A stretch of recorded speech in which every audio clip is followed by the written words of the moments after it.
Aturan-aturan secara adat sudah kami buat dan sudah itu diputuskan oleh pimpinan adat bersama pimpinan adat tertinggi Patih, terus diketahui oleh kepala desa bahwa ini hutan ini dijaga dan dilindungi. Kalau ada yang merusak, baik pun itu masyarakat adat itu sendiri, baik pun itu orang luar, itu dihukum secara adat. Pada waktu itu ini Pak Batin yang menyelesaikan secara hukum adat. Ceritakan aja. Istilahnya gimana melindungi hutan gitu. Istilahnya langsung Pak Batin yang cerita itu kan, dia yang menghukum gitu kan. Bisa kami ceritakan tentang kronologis pengalaman kami di komunitas suku Ampang 8 yang berbasis tentang hutan.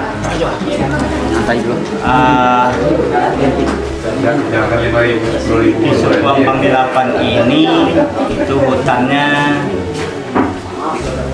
boleh kita katakan nggak ada, tapi kita sebagai masyarakat adat dan kita butuh hutan, dan masyarakat suku Talang Mama ini hidup tanpa hutan itu nggak bisa, karena banyak yang kita butuhkan di hutan. Berarti kalau kita membutuhkan hutan, kita wajib mempunyai kebijakan. Karena kita sudah ada satu kelembagaan adat dan mempunyai struktur adatnya, jangan pengurus-pengurusnya lengkap. Berarti kita udah bisa ada ruang kita bergerak untuk menuju pengelolaan hutan. Jadi pengelolaan hutan di suku Ampang 8 ini gampang-gampang susah. Susahnya kenapa? Karena tingkat pendidikan masyarakat kita itu memang rendah. Jadi ilmu pengetahuan itu dia kurang, jauh rendah sekali. Di situ susah kita untuk memahamkan kepada mereka. Itu kesusahan. Gampangnya, kalau mau melindungi hutan harus mempunyai dasar secara adat maupun legal secara adat, harus mempunyai dasar kesepakatan mulai dari struktur adatnya beserta masyarakat hukum adatnya. Itu dulu dasar kita untuk sebagai legal hutan di mana yang akan kita lindungi. Itu dasar kita. Karena kalau tanpa kesepakatan bersama, tanpa duduk bersama, nggak akan tercapai. Ini dasar yang pengelapan 2008.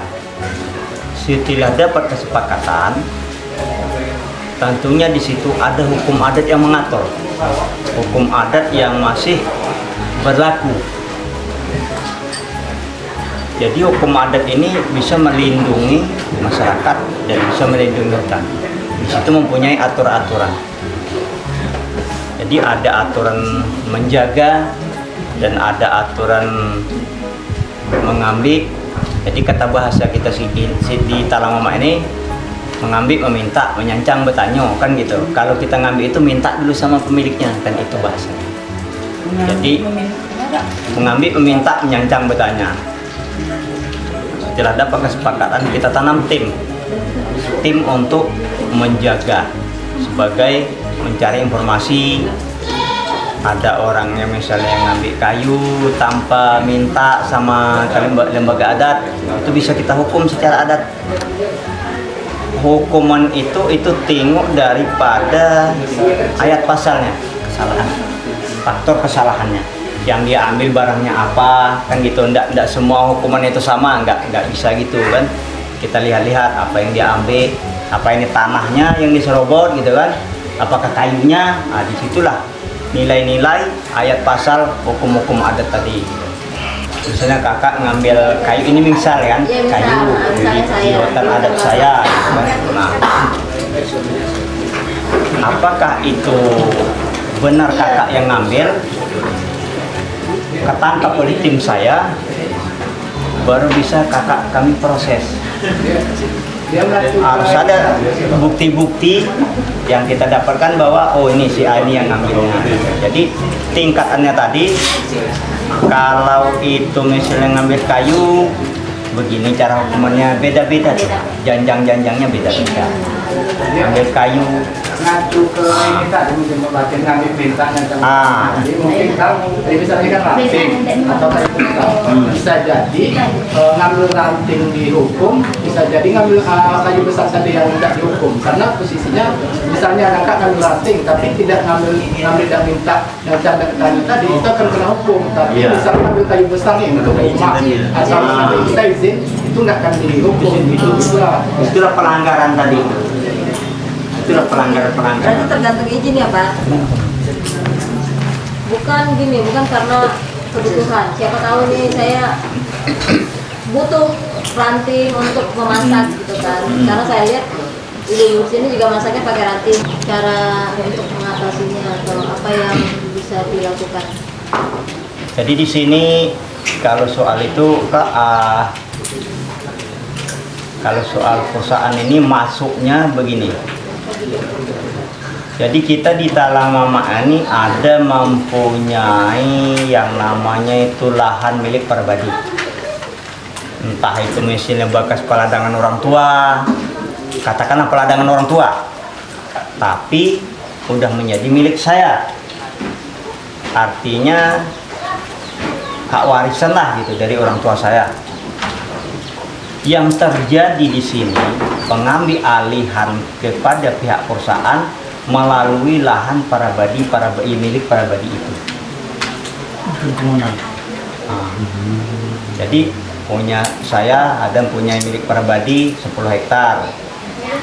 Ya kalau negonya bagus dari pihak perusahaan, ya mungkin bisa saja saya jual, bisa saja saya bapak angkatkan.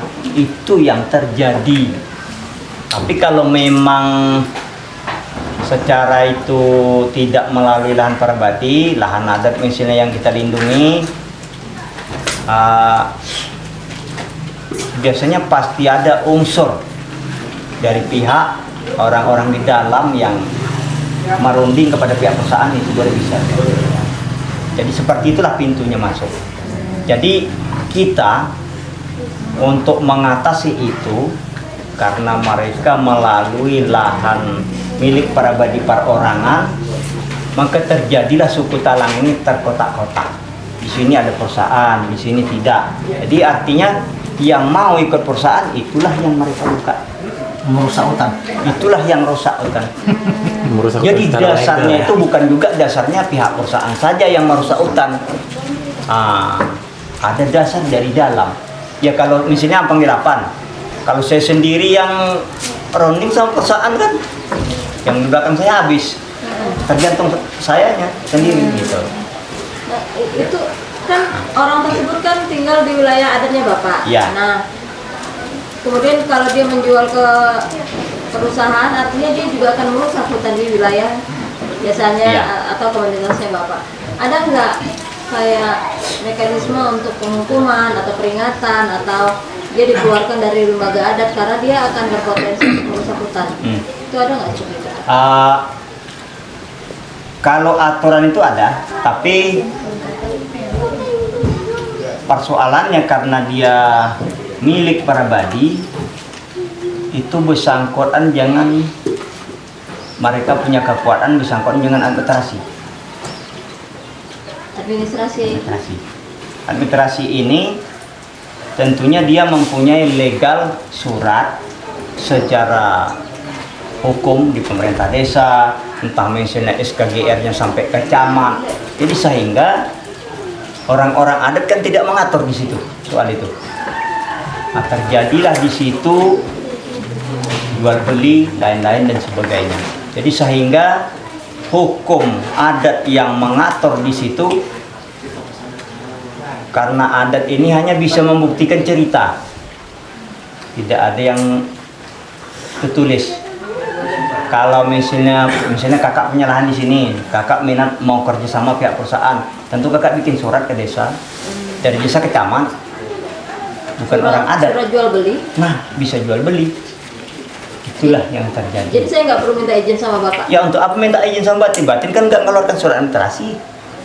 Tapi kan saya komunitas adat Pak, dan Bapak berhak untuk mengingatkan saya. Jika itu kakak sadar sebagai masyarakat adat, kalau nggak sadar, Oh banyaknya yang nggak sadar. Banyak ada sadar. itu tingkat ilmu pengetahuan tadi kurang.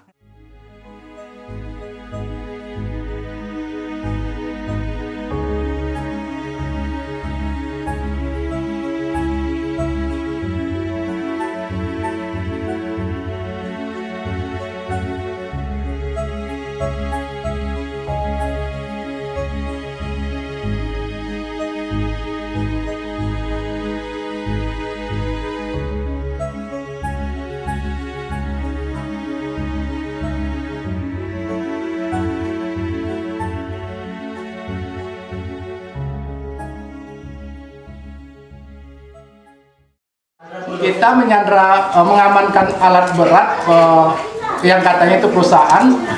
Kita di teror terus. Kami, Bang Gilong, saya, ada teman saya satu lagi, Aan, itu 1 bulan nggak minggu kampung. Karena ada ancaman, memang kita nggak ada secara bukti. Kepala kita mau dipenggal, mau ditanam di dalam apa itu. Itu Siapa yang preman-preman dari perusahaan itu ya.